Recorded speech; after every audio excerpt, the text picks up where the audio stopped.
El juicio comienza con la casa de Dios.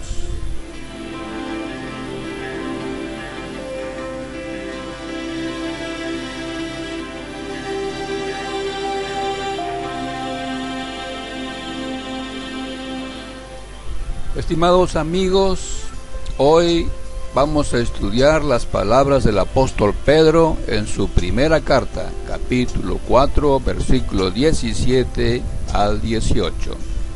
Dice: es el tiempo señalado para que el juicio comience con la casa de Dios.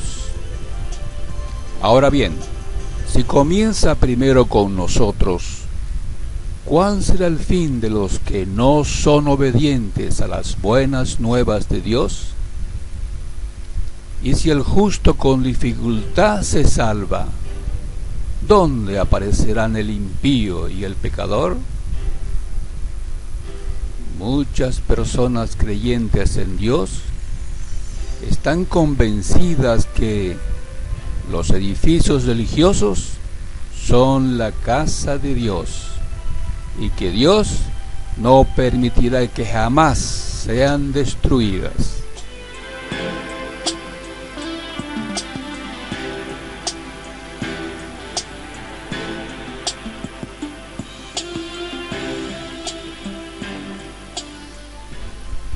Como hemos leído, Pedro advierte que el juicio de la casa de Dios estaba llegando en sus días.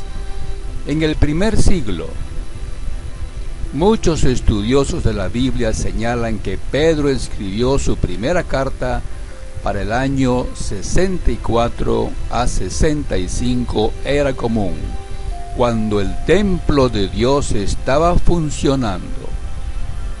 Con esta información de fondo, podemos entender lo que Pedro nos trata de decir.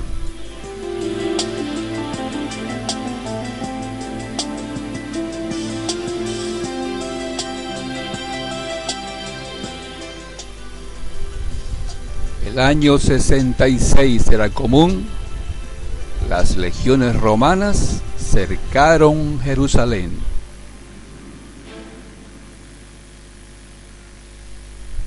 Y el año 70 era común. Los romanos destruyeron Jerusalén junto con su hermoso templo.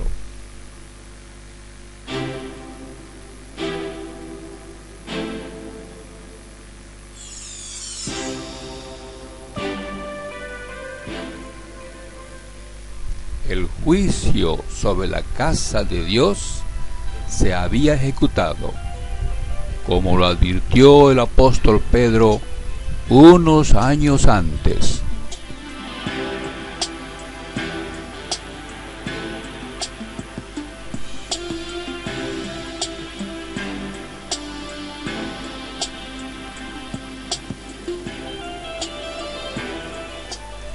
El juicio de la casa de Dios fue la destrucción de Jerusalén y su templo.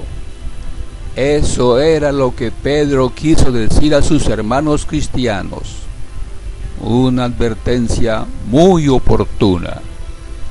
Solo un año después de su advertencia, la destrucción llegó. La expresión casa de Dios la usó Jesucristo varias veces para referirse al templo.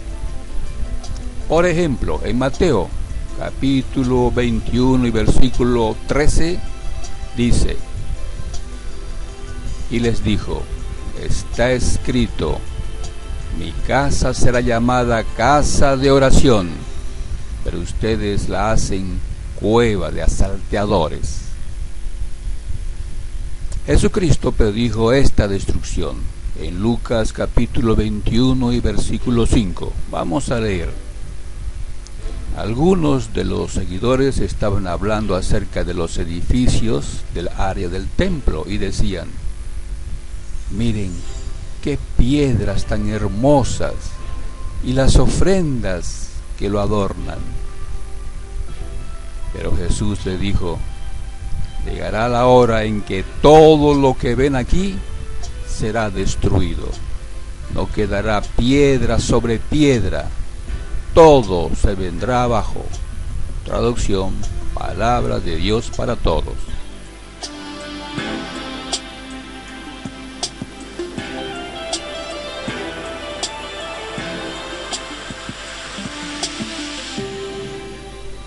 El año 70 era común. Con la destrucción de Jerusalén, su templo y los registros genealógicos de los israelitas, quedó claro que la nación de Israel perdió el privilegio de ser la casa de Dios. El juicio de Dios se había ejecutado en el año 70, era común. Sucedió tal como lo advirtió Jesucristo en Mateo capítulo 21 y versículo 43. Vamos a leer. Por eso les digo, el reino de Dios les será quitado a ustedes y será dado a una nación que produzca sus frutos. Y en 1 Pedro capítulo 2 versículo 9 al 10 dice: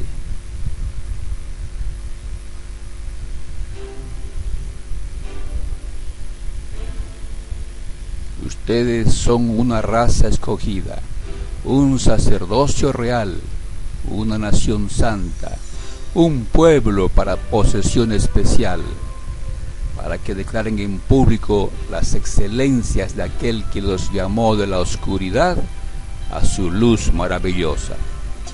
Porque en un tiempo ustedes no eran pueblo, pero ahora son pueblo de Dios. Eran aquellos a quienes no se había mostrado misericordia, pero ahora son aquellos a quienes se les ha mostrado misericordia. Así es, una nueva nación tomó el lugar de Israel como la casa de Dios. Esa nueva nación resultó ser la congregación de discípulos de Jesucristo. ¡Qué extraordinario cambio había hecho Dios!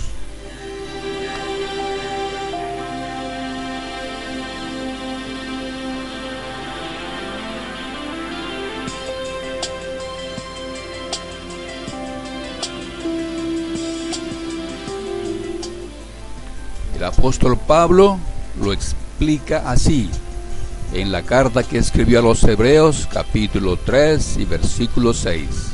Vamos a leer.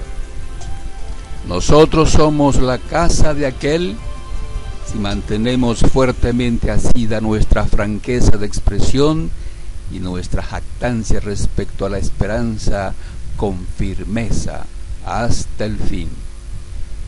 Con estas palabras, Pablo está reconociendo que la congregación de los seguidores de Jesucristo era la nueva casa de Dios. Hemos llegado al siglo XXI. Más de 2.300 millones de personas dicen ser cristianos, dicen ser la casa de Dios. Pero la congregación de los cristianos nunca ha estado bajo juicio. Las palabras de Pedro dichas en el primer siglo tuvieron un cumplimiento en el primer siglo sobre la nación de los israelitas, pero tendrá otro cumplimiento en el futuro cercano sobre la nueva nación de Dios, la casa de Dios, los cristianos. Repasemos con mucho cuidado lo que dijo el apóstol Pedro.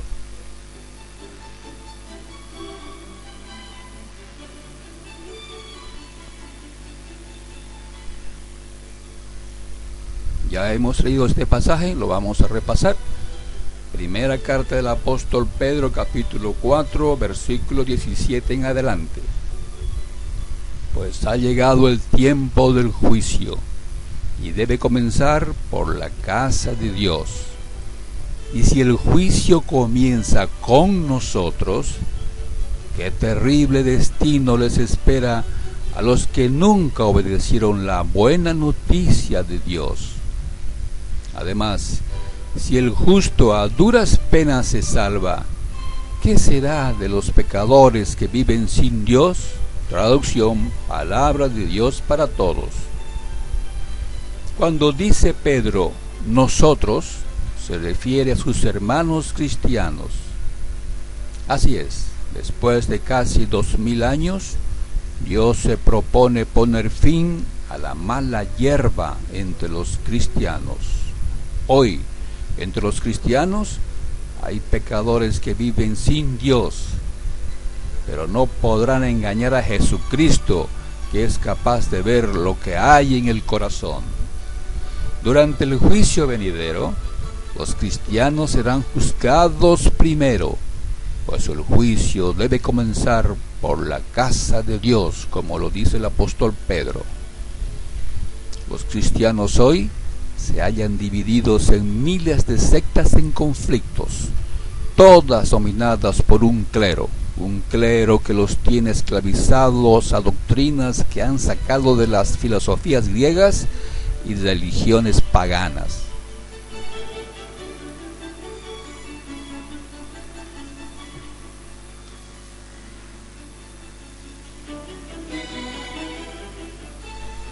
Muchas sectas tienen doctrinas que su clero ha inventado. El objetivo es dominar a los creyentes ingenuos, creyentes que no han leído ni una sola vez toda la Biblia, creyentes que no son capaces de poner a prueba con la Biblia las doctrinas que les están enseñando. Millones de los que dicen ser cristianos hoy son parte de la misteriosa mujer llamada Babilonia la Grande, descrita en el libro de Revelación, capítulo 17, versículo 1 al 6, que vamos a leer. Revelación o Apocalipsis, capítulo 17, versículo 1, dice: uno de los 7 ángeles que derramaron las 7 copas se acercó y me dijo: ven conmigo y te mostraré la sentencia que recibirá la gran prostituta que gobierna sobre muchas aguas. Los reyes del mundo cometieron adulterio con ella, y los que pertenecen a este mundo se emborracharon con el vino de su inmoralidad. Traducción, Nueva Traducción Viviente.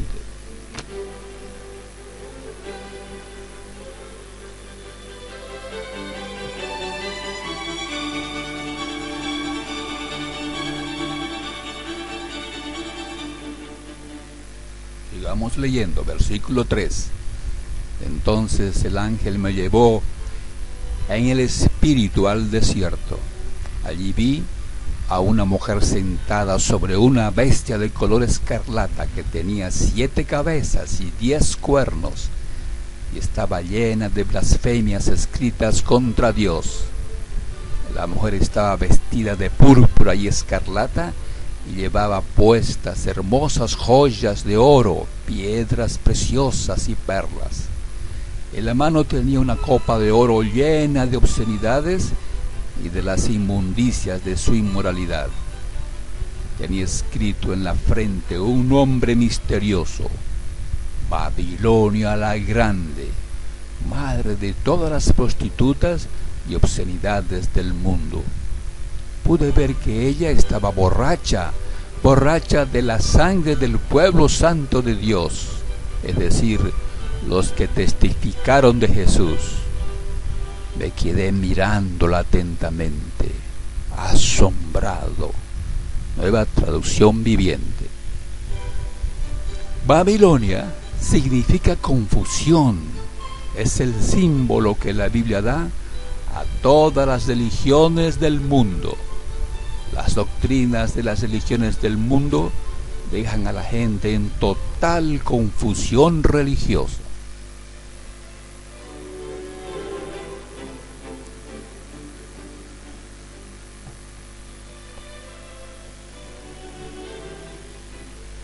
Por eso Dios hace un poderoso llamado a su pueblo.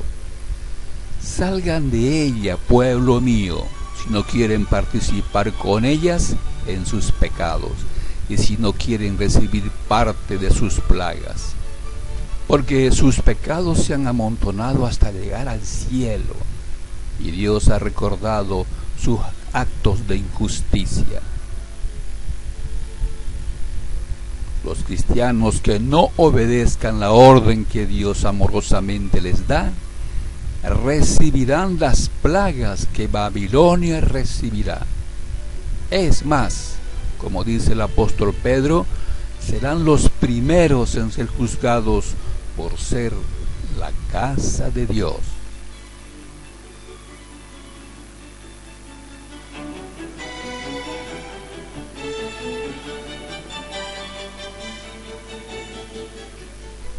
Por lo visto, cuando estalle la gran tribulación, los que dicen ser cristianos y no hayan salido de Babilonia la Grande, serán los primeros en ser eliminados junto con su clero apóstata. No olvidamos que la bestia de color escarlata es el símbolo de la ONU. Esta organización política es la que ejecuta la destrucción de las religiones del mundo. Satanás domina al mundo por medio de la religión y la política mundial. El clero y la ONU están al servicio de Satanás.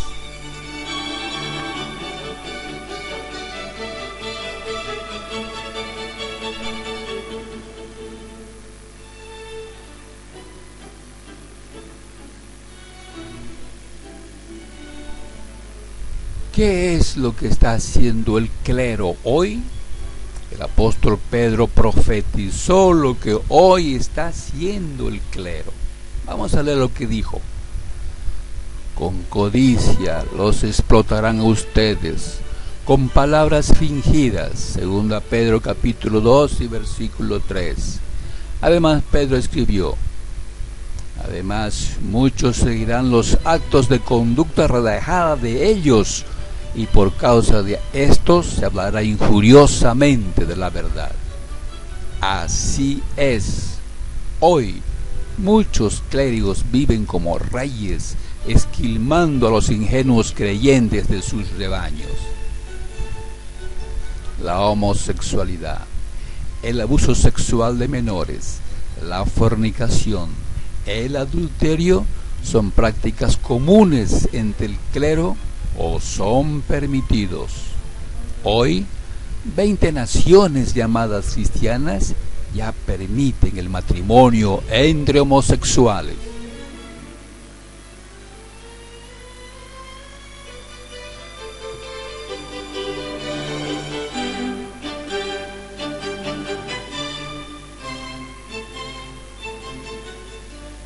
El apóstol Pedro también profetizó: habrá falsos maestros entre ustedes. Segundo Pedro capítulo 2 y versículo 1. Así es, el clero asalariado sigue insistiendo a los miembros de sus iglesias el pago del diezmo, aunque saben que esta doctrina no se enseñó por los apóstoles. Por favor, compare con su Biblia en segunda carta a los Corintios capítulo 9 versículo 7.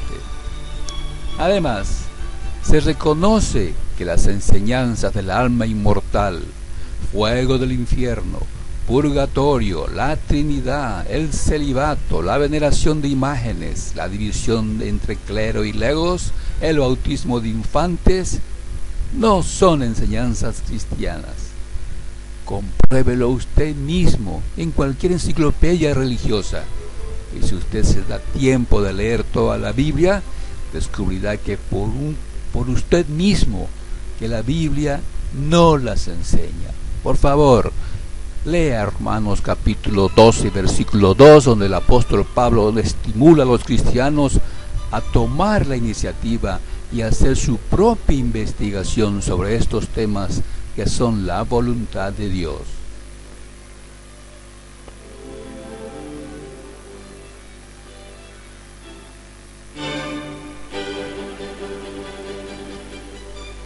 La jerarquía eclesiástica, el clero, se aferra a sus doctrinas sectarias diseñadas hace siglos que claramente están equivocadas. El clero se constituye en guardianes de estos credos erróneos y expulsa como herejes, apóstatas, rebeldes y orgullosos a cualquier disidente. Si lo permitieran las autoridades políticas, el clero los quemaba vivos en la hoguera, como lo hicieron en el pasado. Aquí tenemos algunos ejemplos. Miguel Servet, quemado en la hoguera. 1511 nació, 1553 murió quemado en la hoguera. Jan Hus, hay un monumento de él en Praga, en Polonia. También fue quemado en la hoguera por disentir contra las doctrinas de la curia religiosa de aquel tiempo.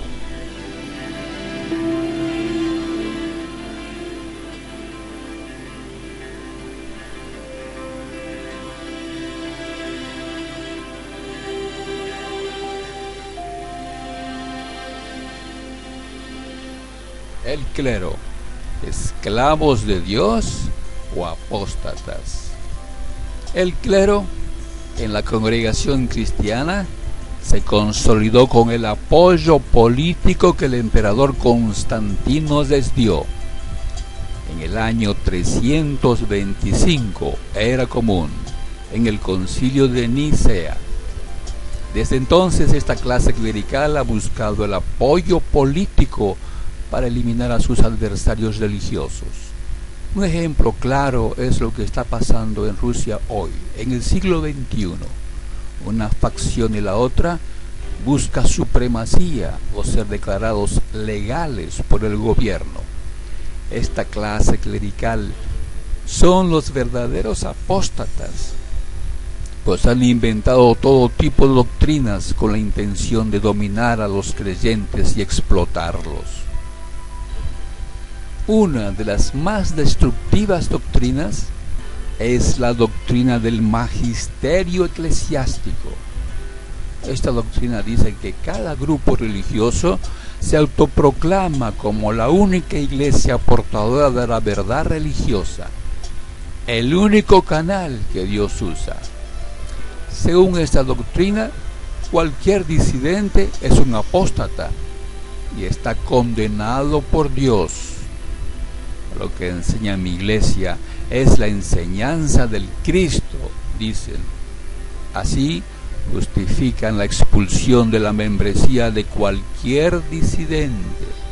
Compare con lo que dice la Biblia en segunda carta del apóstol Juan, capítulo 1, versículos 9 al 10.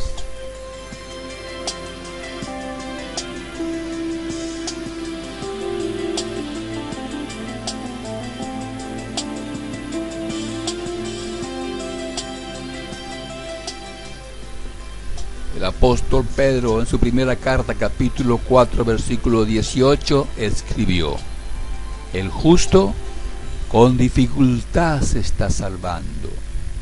Fue Pedro quien dijo estas palabras por inspiración hace casi 2000 años. En el siglo XXI estamos viendo su cumplimiento. Se le está haciendo muy difícil al hombre que busca a Dios llegar a ser salvo. La clase clerical apóstata le hace muy difícil la vida a los que sinceramente buscan agradar a Dios. La dominación del hombre, el desafuero, el clero apóstata, seguirá funcionando hasta que el Señor Jesucristo los destruya cuando venga. Note cómo lo explica el apóstol Pablo en la segunda carta que escribió a los Tesalonicenses, capítulo 2 y versículo 8. Veamos. Entonces realmente será revelado el desaforado, a quien el Señor Jesús eliminará con el espíritu de su boca y reducirá a nada por la manifestación de su presencia.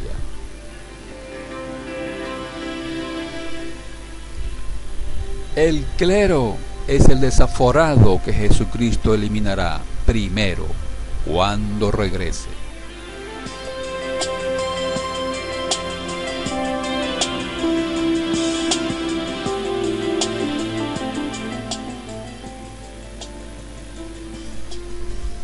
¿Cómo se llega a esta situación y por qué?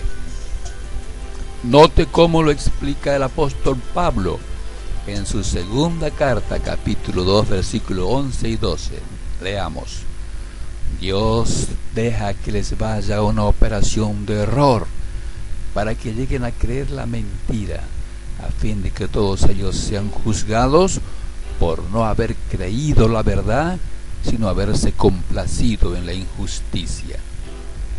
En el siglo XXI hemos llegado al punto en el que la gente no desea escuchar la verdad, prefiere las ideologías que justifican lo que es malo a vista de Dios.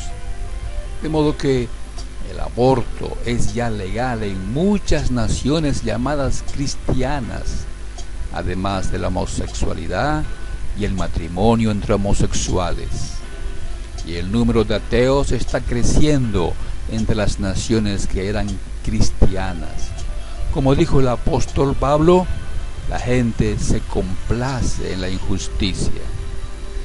En Estados Unidos, una encuesta de Barna Group encuentra 20 millones de personas ateas que no tienen fe religiosa o son agnósticas, 5 millones de las cuales se declaran abiertamente ateas.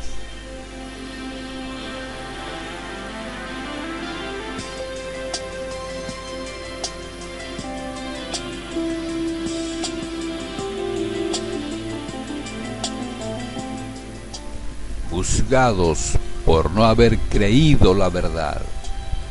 ¿Cuál es el destino final de todas estas personas que abandonaron las enseñanzas de Jesucristo? El apóstol Pablo lo dice así.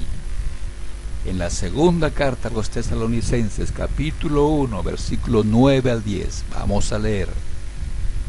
Estos mismos sufrirán el castigo judicial de destrucción eterna de delante del Señor y de la gloria de su fuerza, al tiempo en que Él viene para ser glorificado con relación a sus santos.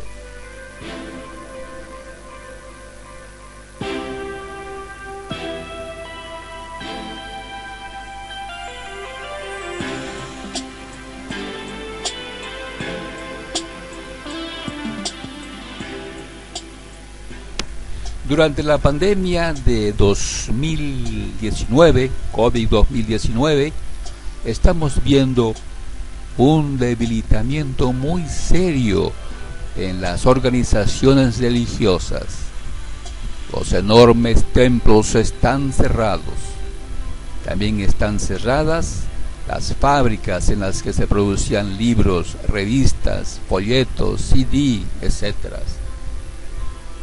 Las grandes campañas evangélicas y asambleas en los estadios cesaron. Su obra evangélica en las calles, plazas, mercados y de casa en casa llegó a su fin. ¿Es este el fin de las organizaciones religiosas cristianas? En poco tiempo más lo sabremos.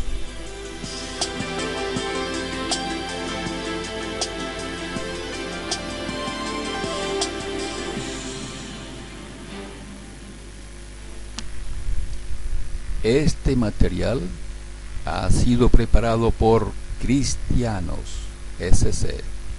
Suscríbase en YouTube, búsquenos en Facebook, solicite su admisión al grupo. Espere 48 horas para ser admitido. Comparte este video con amigos y parientes.